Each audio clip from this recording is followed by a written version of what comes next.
सतत पडत असलेल्या पावसामुळे सोलापूरमधले नदी नाले तुडुंब भरून वाहू लागलेत। सोलापूरमधल्या मडकी वस्ती परिसरात असलेला नाला सुद्धा ओव्हरफ्लो झालेला आहे। रस्त्याच्या कडेला कोणतेही सुरक्षा कठडी नाहीत, त्यामुळे अनेक वाहन चालक वाहत्या पाण्यातनं जीवघेणी वाहतूक करतात, कसरत करतात। आढावा घेतला आमचे प्रतिनिधी आफताब शेख यांनी।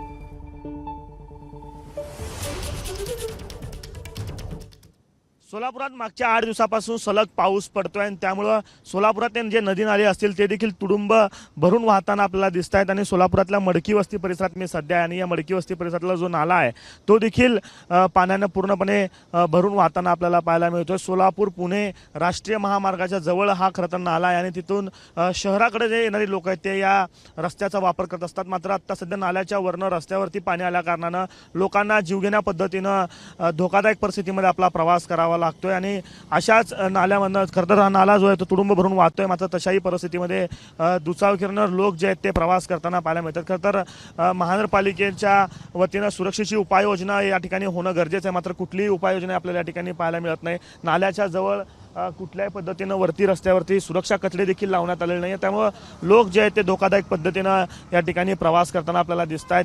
खरं तर नाला जो आहे तो तुडुंब भरून वाहतोय, त्यामुळे पाणी मोठ्या प्रमाणात रस्त्यावरती आलेलं आहे। मात्र तरी देखील लोक जे आहेत ते अशाच धोकादायक परिस्थितीमध्ये प्रवास करतायत।